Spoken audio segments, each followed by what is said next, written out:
Hey everybody, Farley again here with AM/PM Guide Service and Hooked in Travel YouTube channel in association with Angling Outfitters in Woodstock, Ontario. Today's going to be a little short video. We're just going to be going over logging sonar data with your Lowrance units. Stay tuned. Please like and subscribe.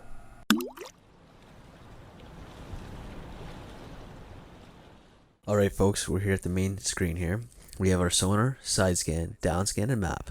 You're going to want to upload your logs to the CMap Genesis online web server and create your own mapping.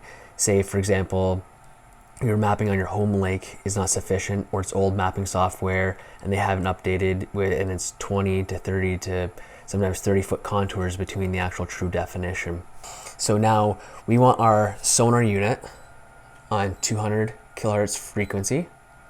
That's going to give us best penetration and best overall. We're also going to have side scan on. We're going to have 800 kilohertz on here in 30 feet or less for water and clarity wise.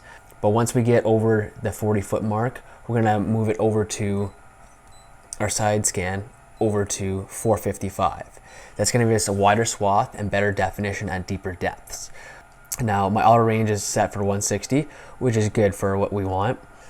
But overall, the best preference is what the unit's going to use for auto, and it's going to give us the exact detail that we need. To get started, to log on with the hook in the Elite Series fish finders, you're going to want to hit Sonar menu and then go to Log Sonar underneath here.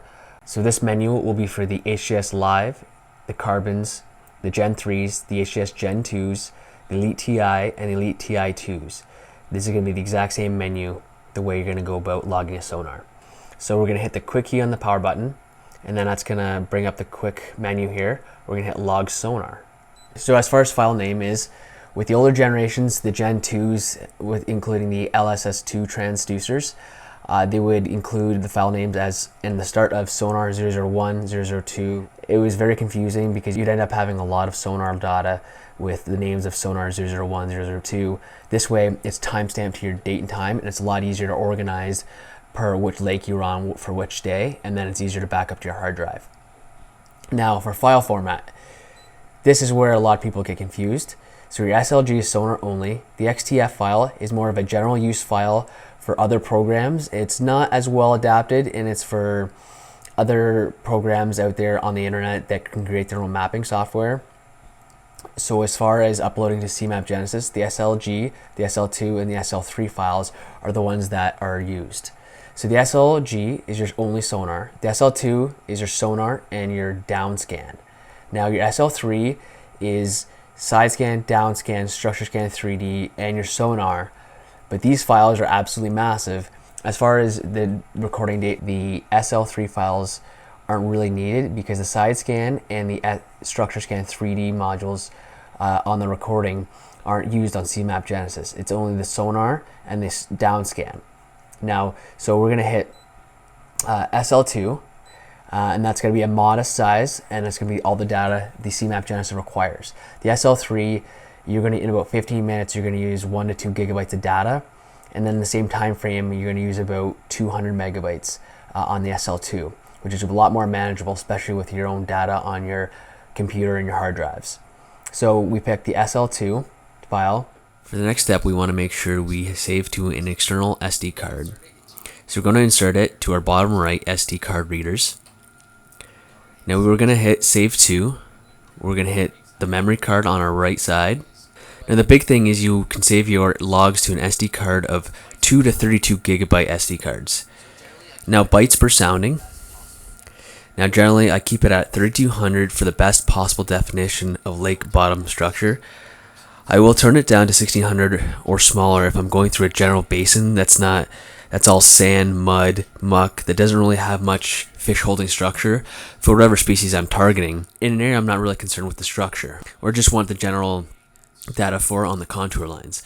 But for the best possible definition, I'm going to go with 3200 bytes. Now create structure map. That's going to be for when the sonar log is done. It's going to create an overlay of side and down scan imaging, and it's going to create its own map. It must be selected before you start the log. It's good for smaller areas like individual fishing spots or small lakes. Doing all this with all the files afterwards and then merging them into one single map, it's a big undertaking. I usually don't create a structure map just for this reason here. I'm more concerned with having the 1 foot contour lines, the weed growth, and the bottom composition. It's going to take up a lot less data doing it with the traditional logs. The next thing we do, we're going to hit record. We exit. You'll see red dots on your down scan, side scan, and sonar when logging. Every few seconds, you'll see a text box pop up. It'll have your sonar log name, the amount of data used, the time elapsed. It will give you an idea how big your file size is as you're fishing along. Most file sizes I want is around 200 to 300 megabytes. That's a good overall file size to upload. It's not too cumbersome. The max file size you can upload is 4 gigabytes. That's only good when you really have a good internet connection and your browser doesn't time out. To stop your sonar log, we're going to hit the quick key on the power button, or you hit the menu on your sonar menu and hit log sonar, and then you stop it.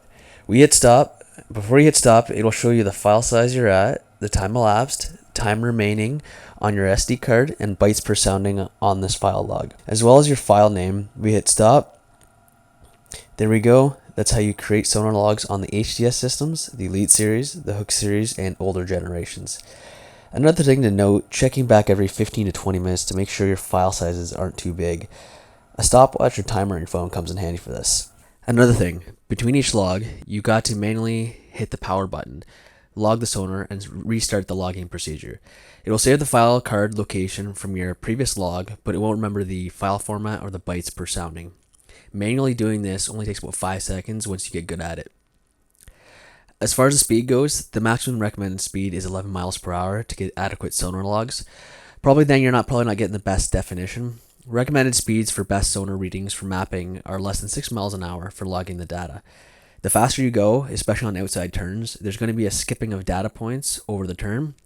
The readings won't turn out as good. You're going to want to make sure you slow down on the turns. Thanks for watching our video today on logging sonar data. Please hit the little like button there, subscribe. Have a great day, guys. Tight lines.